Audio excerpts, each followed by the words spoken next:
Oke, nah sekarang kita praktekkan yang kita pelajari ya, penggunaan keterangan dan preposisi di dalam soal structure TOEFL. Silahkan dicoba dulu sebisa teman-teman, jangan takut salah. Waktunya 30 detik dimulai dari sekarang, silahkan teman-teman.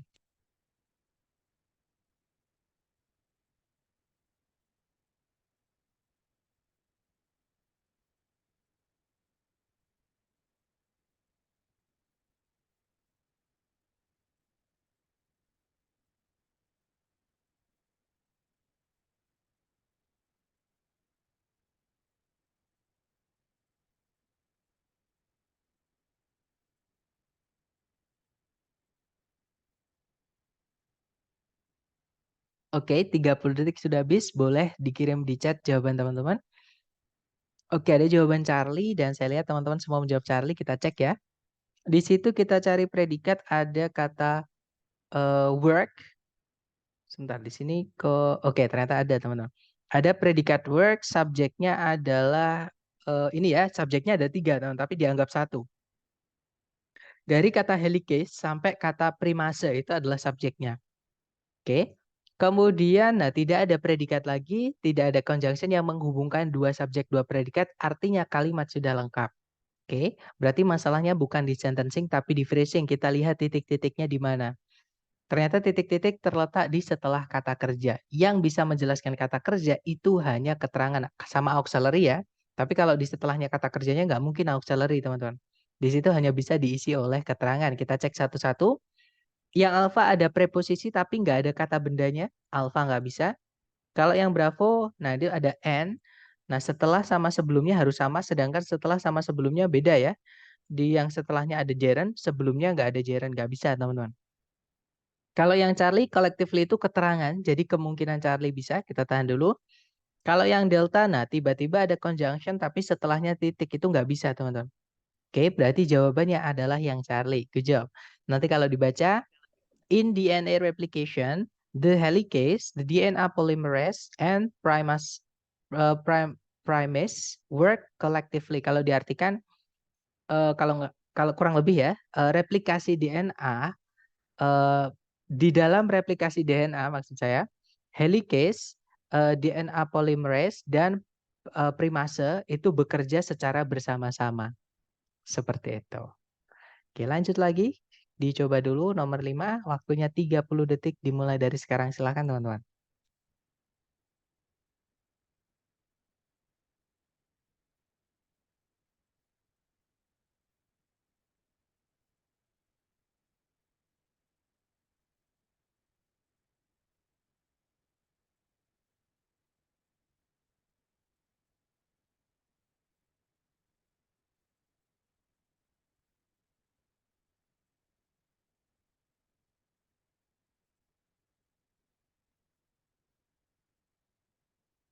Well, time's over. Silahkan jawabannya teman-teman dikirim di chat. Alright, ada jawaban alpha, alpha, dan saya lihat semuanya teman-teman menjawab alpha ya. Kita cek. Di situ ada predikat occurs, subjeknya fermentation. Kemudian ada eh, predikat lagi are converted, subjeknya adalah the sugars. Kemudian ada conjunction as. Nah, berarti kalimat sudah lengkap, teman-teman. Subjek, predikat, conjunction, subjek, predikat. Nah, di situ setelah titik-titik itu ada sesuatu yang tidak boleh ada, yaitu kata benda, teman-teman. Kenapa saya bilang tidak boleh ada? Karena occurs itu jenis kata kerja yang tidak butuh objek. Nah, kalau ada kata benda setelahnya predikat itu adalah objek. Nah, ini nggak boleh tetap menjadi objek, teman-teman. Ini harus kita rubah menjadi keterangan. Caranya gimana? Masukkan preposisi di sini. Nah, di pilihan ganda preposisi cuma satu ya, yaitu yang alpha. Ya, that's right. The answer is alpha. Nah, nanti kalau dibaca, the fermentation of grapes into wine occurs during the aging process, as the sugars are converted into alcohol. Kalau diartikan, fermentasi dari anggur menjadi wine atau anggur merah itu ya, terjadi selama proses penuaan. Ketika jenis-jenis gula di dalamnya itu dikonversi atau dirubah menjadi alkohol. Kalau yang Bravo meanwhile itu keterangan teman-teman ya. Jangan tertipu dengan while-nya. Kalau while itu conjunction tapi kalau meanwhile itu keterangan. Kalau yang Charlie ada subjek predikat lagi tapi nggak ada conjunction lagi nggak bisa. Kalau yang delta conjunction lagi tapi nggak ada subjek predikat lagi, nggak bisa. Oke, jadi jawabannya alpha. Nice, lanjut lagi. Number 6, teman-teman. Dicoba dulu 30 detik dimulai dari sekarang, silahkan.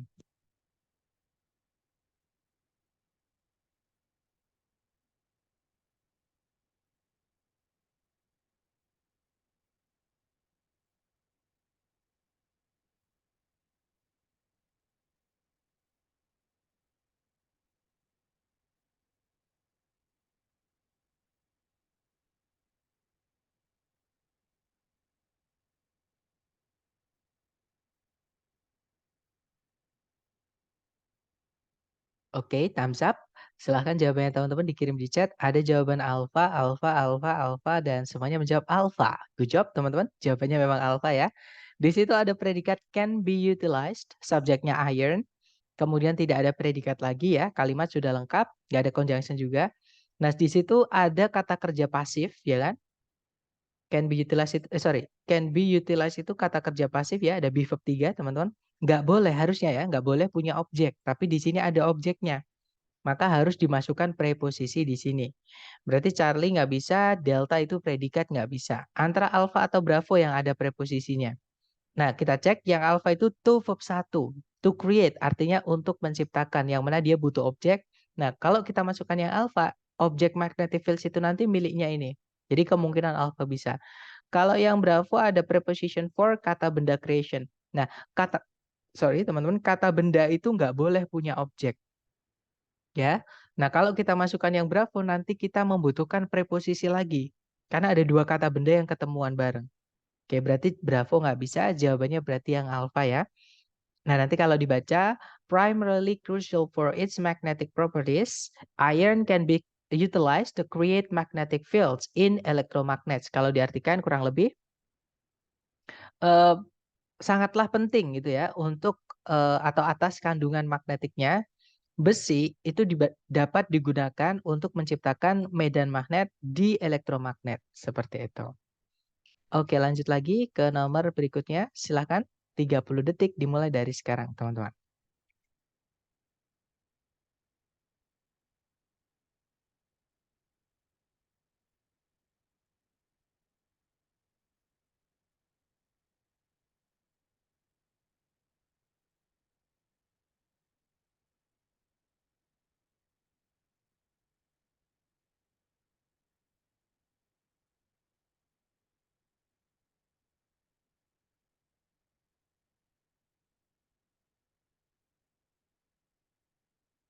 Oke, 30 detik sudah habis. Boleh jawabannya di teman-teman dikirim sedapatnya dulu ya.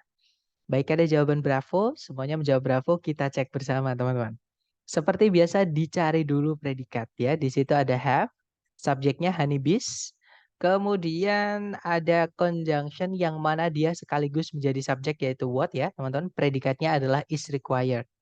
Nah, nanti kita akan pelajari conjunction-nya apa aja yang bisa merangkap posisi sekaligus menjadi subjek di hari ke-10 ketika kita belajar anak kalimat atau dependent clause. Oke?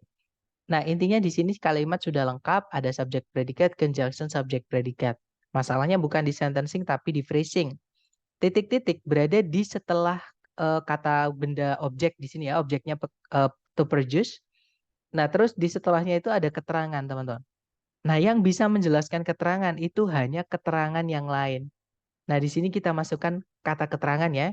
Kita cek satu-satu yang alpha, as far as. Jadi kalau teman-teman menemukan as, nah itu ada dua kemungkinan. Dia bisa jadi preposisi, bisa jadi conjunction.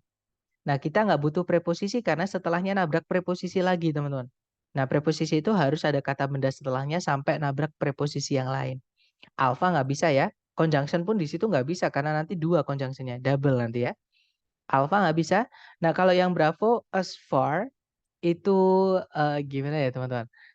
Eh, as far itu memang dia adalah keterangan, teman-teman. Cuman, cuman gini, penggunaan as far ini sama kayak so far gitu ya. Jadi sejauh ini gitu ya. Itu nanti kalau diartikan nggak bisa. Jadi kadang beberapa itu harus menggunakan cara mengartikan, teman. Nanti nggak masuk kalau diartikan. Oke? Atau gini, as itu adalah kalau as itu dianggap sebagai preposisi, teman-teman. Nah, var itu nanti dia kata sifat, tapi nggak ada kata bendanya. Bisa dianggap seperti itu aja. Oke. Nah, jadi yang Bravo ini nggak bisa, mohon maaf, karena nggak ada kata benda setelahnya. Setelahnya preposisi, harus ada kata benda setelahnya. Ya, jadi Bravo nggak bisa, teman-teman. Karena nggak ada kata benda yang dirubah untuk jadi keterangannya. Kalau yang Charlie, for us juga sama. Di setelahnya us nggak ada kata bendanya. Us itu preposisi. Jadi Charlie nggak bisa, jawabannya adalah yang delta, teman-teman. Nah, far itu memiliki dua kelas kata. Artinya sama-sama jauh, tapi ada dua kelas kata ya. Far itu kalau kita cek di kamus, dia bisa jadi kata sifat, artinya jauh. Tapi kalau kata sifat itu setelahnya nggak ada kata bendanya, berarti itu bukan kata sifat. Itu juga bisa jadi keterangan. Artinya juga jauh, teman-teman. Sama kayak much. Oke? Sama kayak ketika kita bilang gini, Jupiter is much bigger than our planet. Ya, nah itu kan much bigger. Much di situ adalah menjelaskan kata sifat big, teman-teman. Berarti dia keterangan. Sama kayak var ini sama artinya dengan much. Jadi jawabannya delta ya.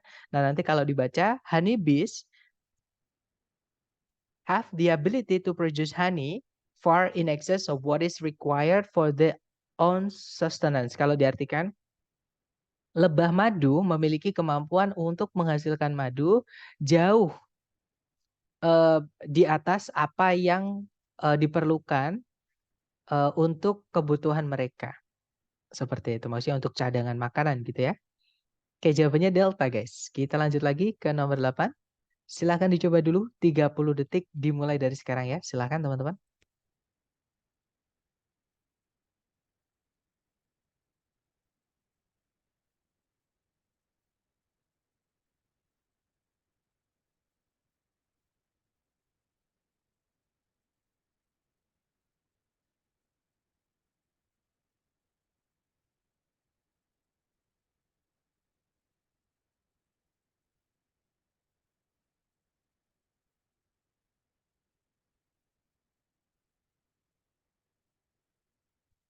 Oke, thumbs up. Silahkan jawabannya teman-teman dikirim di chat ya.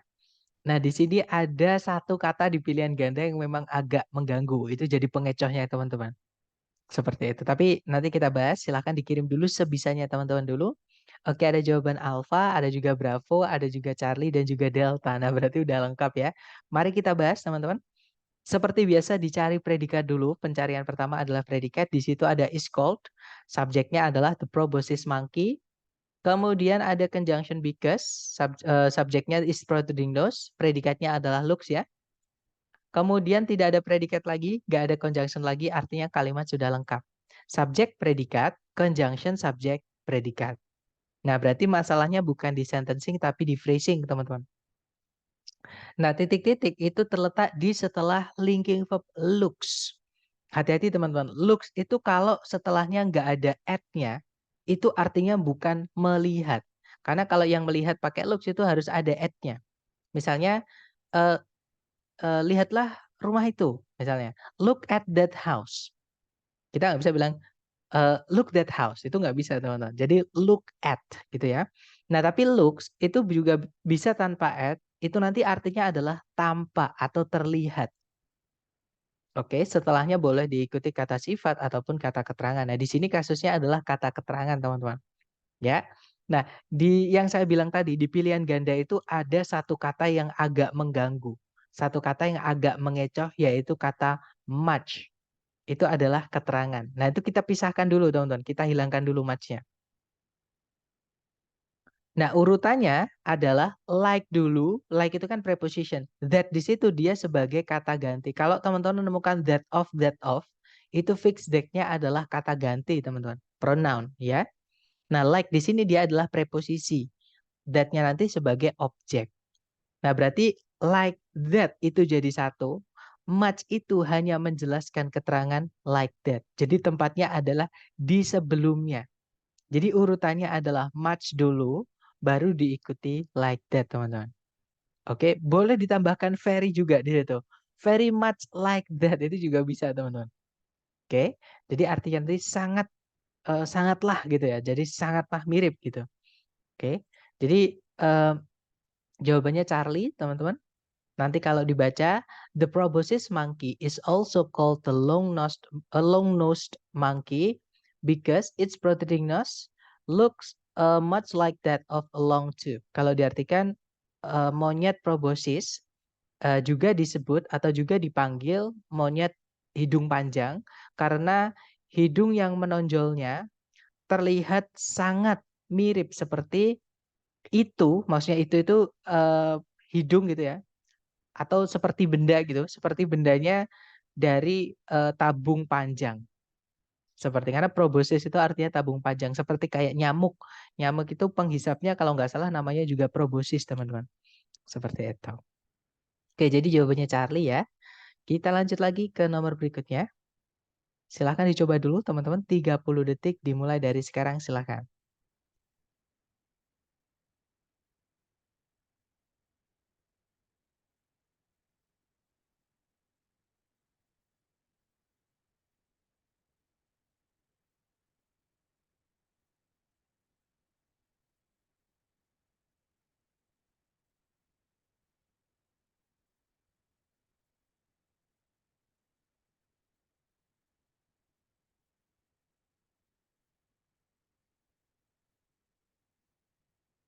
Oke, thumbs up. Silahkan jawabannya teman-teman dikirim di chat sedapatnya teman-teman dulu ya. Kemudian kita bahas bersama. Oke, ada jawaban Alpha, ada juga Charlie, ada juga Bravo. Baik, antara Alpha, Bravo, atau Charlie kita cek teman-teman. Seperti biasa cari predikat dulu. Di situ ada was established. Subjeknya adalah the United Nations ya. Kemudian tidak ada predikat lagi, juga nggak ada conjunction yang menghubungkan dua SP, artinya kalimat sudah lengkap teman-teman. Nah, titik-titik itu berada di setelahnya preposisi, yaitu of. Nah, preposisi itu setelahnya harus ada kata benda. Kalau kita lihat di pilihan ganda, semuanya kata kerja semua itu teman-teman. Oke, promote itu kata kerja ya. Nah, kalau ada kata kerja, jatuh di setelah preposisi itu harus kita rubah menjadi kata benda. Kita gerenkan.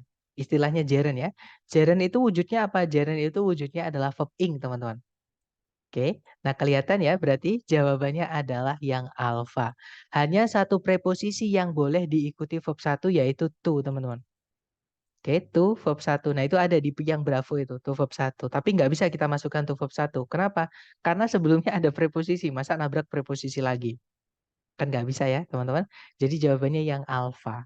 Nanti kalau dibaca, in the winter of 1945, at the end of World War I, the United Nations was established with the intention of promoting international peace and cooperation. Kalau diartikan kurang lebih ya, di musim dingin tahun 1945, di akhir atau di penghujung Perang Dunia II, PBB didirikan dengan niat atau dengan tujuan untuk mempromosikan atau mengangkat gitu ya kedamaian internasional atau perdamaian internasional dan kerjasama internasional.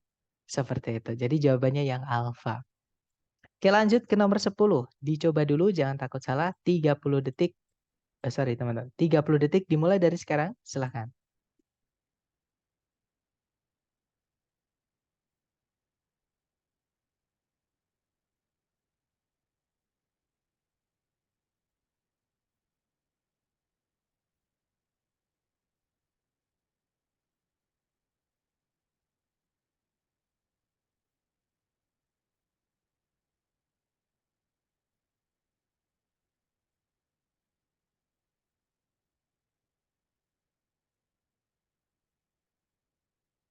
Oke, 30 detik sudah habis teman-teman. Ada jawaban Bravo, juga Charlie, juga Alpha. Baik Alpha, Bravo, atau Charlie kita cek teman-teman. Seperti biasa kita cari predikat dulu di soal ya. Di situ ada kata must be introduced. Subjeknya adalah weaken or inactivated pathogens. Kata bendanya di pathogensnya ya. Kemudian tidak ada predikat lagi. Juga tidak ada conjunction yang menghubungkan dua SP. Artinya kalimat sudah lengkap. Nggak ada masalah dengan sentencing teman-teman. Oke, kita cek satu-satu. Yang alpha ada conjunction. Nggak ada subjeknya tiba-tiba predikat. Nggak bisa ya. Nah, conjunction when itu harus ada subjeknya, teman-teman. Nggak bisa lebur jadi satu dia. Oke, berarti alpha nggak bisa, teman-teman. Ya. Kalau yang bravo, production itu kata benda. Kalau teman-teman menemukan kata action gitu ya di belakang akhirnya, nah itu kemungkinan besar dia adalah kata benda. Bisa dibilang 95% dia adalah kata benda gitu ya. Nah, kalau di sini kita masukkan kata benda, nanti subjeknya double. Di sebelumnya must be introduced sudah ada subjek yaitu pathogens. Di sebelumnya koma ada subjek lagi nanti. Jadi pemborosan. Bravo nggak bisa teman-teman. Kalau yang Charlie to verb 1 itu keterangan. Nanti merubah affection di sini menjadi keterangan. Jadi kemungkinan Charlie bisa. Kita tahan dulu ya. Kalau yang delta ada subjek lagi, ada predikat lagi, nggak ada conjunction, tidak bisa. Jadi jawabannya Charlie teman-teman. Nah, nanti kalau dibaca, to produce a vaccine, weakened or inactivated pathogens must be introduced into the body to stimulate an immune response. Kalau diartikan, untuk menghasilkan sebuah vaksin, patogen-patogen yang tidak diaktifkan atau yang sudah tidak diaktifkan itu ya, dan sudah dilemahkan, harus dimasukkan ke dalam tubuh untuk merangsang respon kekebalan tubuh atau respon imun seperti itu. Nah, jadi jawabannya Charlie, teman-teman. Itu tadi adalah penggunaan kelas kata keterangan dan preposisi, kelas kata terakhir yang perlu kita pelajari. Nah, mungkin ada pertanyaan dulu sebelum kita tutup, silakan teman-teman.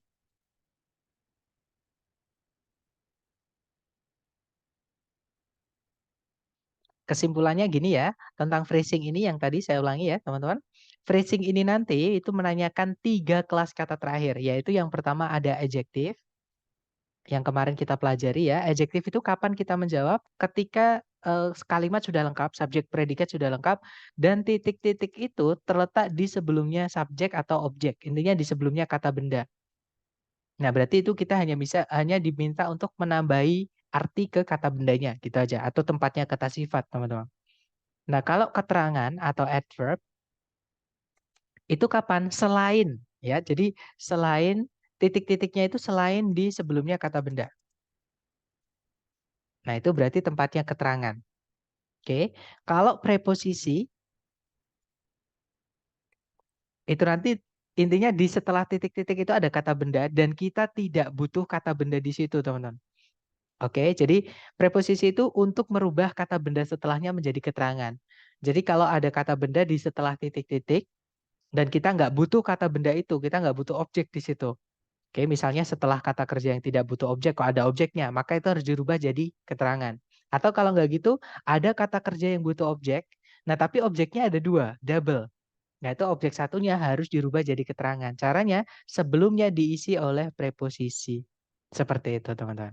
Jadi bisa dibilang, kapan kita masukkan preposisi? Ketika setelah titik-titik, ada noun yang tidak dibutuhkan. Atau yang tidak boleh, atau yang seharusnya tidak boleh. Yang seharusnya tidak boleh. Seperti itu. Jadi harus dirubah jadi keterangan. Gimana? Mungkin ada pertanyaan dulu?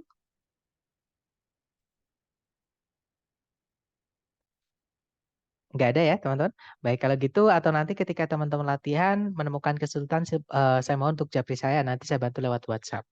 Okay, thank you so much for today, guys. I'll see you again next time. Assalamualaikum warahmatullahi wabarakatuh, and have a good night all.